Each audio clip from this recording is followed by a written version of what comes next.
Rester vertical, c'est refuser de plier, de se soumettre. Ne pas voir pour autant dans le titre du nouveau film d'Alain Guiraudy un message politique subliminal qui constituerait un écho lointain à Nuit debout, ne serait-ce que parce que le film a été tourné bien avant l'éclosion de ce mouvement spontané. Le réalisateur se contente de demeurer droit dans ses bottes et de mettre en scène à sa façon les oubliés de la société française, comme il l'a toujours fait. En l'occurrence, cette fois, c'est à la solitude du monde agricole qu'il s'attache plus particulièrement. Pas question toutefois pour le cinéaste de donner sa version personnelle de L'amour est dans le pré. Rester vertical hésite entre le tableau de mœurs et la comédie de caractère à travers l'immersion dans ce monde d'un citadin homosexuel qui pose un regard très personnel sur cette population repliée sur elle-même, à laquelle le cinéma ne s'intéresse plus guère que dans des documentaires à connotation sociologique. Au hasard de sa route, sur un causse de Lozère, un homme en interpelle un autre, farouche et rebelle. Il le revoit, l'interpelle, l'apprivoise, jusqu'à le suivre et découvrir un autre monde, celui qui se cache derrière les volets clos et se retranche au fond des cours de ferme. De la paysannerie française d'aujourd'hui, on ne voit que les jacqueries dont rendent parfois compte les actualités. Rester vertical dépasse ces clichés télévisuels pour dépeindre une sorte de peuple au rabais qui semble couplé de tout et dont les enfants n'ont qu'un rêve, aller à la ville, là où la lumière brille encore, pour échapper à l'obscurité, à l'obscurantisme et à l'oubli. Avec L'inconnu du lac, Alain Guiraudy orchestrait le ballet triste de quelques homosexuels péripatéticiens se livrant au jeu de l'amour et du hasard à ciel ouvert dans une petite danse de mort conçue comme un jeu de piste. Dans son nouveau film, il dépeint la campagne d'aujourd'hui comme personne ne l'a jamais montré et manifeste une tendresse empathique pour ses protagonistes, condamnés à une éternelle solitude et parfois livrés à des pulsions qui les dépassent. A priori plutôt attiré par les hommes, Léo met enceinte Marie, une fille d'agriculteur qui prétexte un baby blues pour abandonner le père avec son nouveau-né. Comme à l'orée d'un nouveau monde. Contraint d'assumer un rôle auquel rien ne l'a préparé, il y prend goût et veille sur le bébé comme sur la prunelle de ses yeux. Quitte à cesser de travailler et à sombrer petit à petit dans une précarité qui le contraint à repartir se mettre au vert. À travers cette destinée singulière, Guiraudy appuie là où ça fait mal, en décrivant le mécanisme inéluctable qui conduit à la misère et au déclassement, spirale tragique qui passe aussi par la fuite des villes. Cette théorie, c'est d'ailleurs celle que développe le cinéaste depuis ses débuts avec une belle constance. Lorsque Jean-Luc Godard en personne saluait en lui l'un des plus sûrs espoirs du cinéma français. Lui-même issu d'une famille d'agriculture aveyronnais, Guiraudy peut d'ailleurs se définir à travers les titres poétiques de ses films. Du soleil pour les gueux, ce vieux rêve qui bouge, pas de repos pour les braves. Il croit en l'utopie et en un monde meilleur.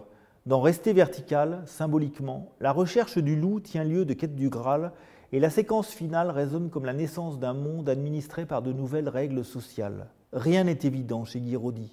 En tout cas pas la sexualité qui est multiple, joyeuse, décomplexée, parfois extrême et en tout cas à géométrie variable. À l'instar de ce Léo hétéro, homo mais surtout bi, voire plus si affinité. Autant l'homme des villes aborde cette problématique en connaissance de cause, autant la ruralité suscite des élans moins réfléchis mais plus spontanés et sans doute aussi plus sincères car dénués de préjugés. Ce film gigogne aux éclats fulgurants navigue parfois dans les eaux troubles d'un Styx où Eros et Thanatos se trouvent embarqués à bord du même bateau, jusqu'à culminer dans une scène anthologique de gérontophilie qui a fait jaser au dernier festival de Cannes en donnant une signification inédite au mot euthanasie. Quant aux conventions sociales traditionnelles, elles assignent un rôle à chacun, la femme qui materne et l'homme censé assurer la subsistance du foyer. En brouillant les cartes, le réalisateur délivre un message politique qui peut s'interpréter comme une mise en garde à l'usage de tous. Gare à l'hégémonie outrancière des villes. Une autre France existe qui n'a pas la faveur des médias, mais qui fourbit ses armes dans l'attente du grand soir. Accroché à une utopie, Alain Guiraudy a le grand mérite d'inscrire son message dans le cadre d'une intrigue portée par des personnages pétris d'humanité. Chez lui, les apparences sont délibérément trompeuses et les plus frustres sont parfois aussi les plus touchants. Son intelligence consiste à éviter de prendre ses protagonistes de haut, comme c'est souvent le cas dans ces circonstances. Il n'entend pas non plus se lancer dans des élucubrations qui relèveraient de la psychanalyse de cuisine. Ce cinéaste fidèle à son engagement milite clairement pour un nouvel ordre social et l'abolition non pas des privilèges, mais des préjugés qui dressent les uns contre les autres. La plupart des personnages qu'il met en scène arborent d'ailleurs un double visage, celui qu'on croise sur un chemin vicinal et celui qu'on découvre dans l'intimité. Encore faut-il faire l'effort de s'y intéresser et de s'en approcher. Rester vertical joue sur cette dualité qui ne relève en aucun cas de la duplicité, quitte à nous mettre parfois dans une position inconfortable en nous prenant à témoin. Parce que Guiraudy prend en compte le spectateur de ses films et entend l'intégrer à sa démarche créative.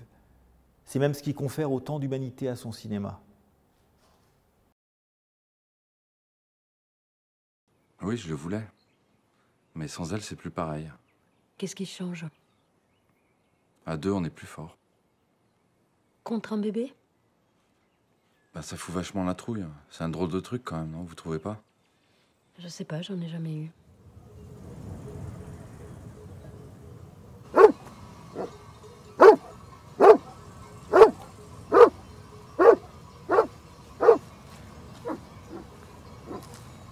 Venez, normalement il devrait rien vous faire.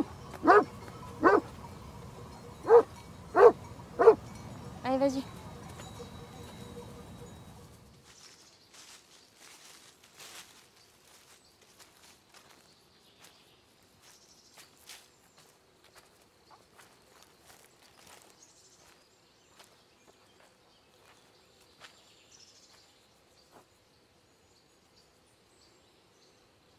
Y a pas de scénario.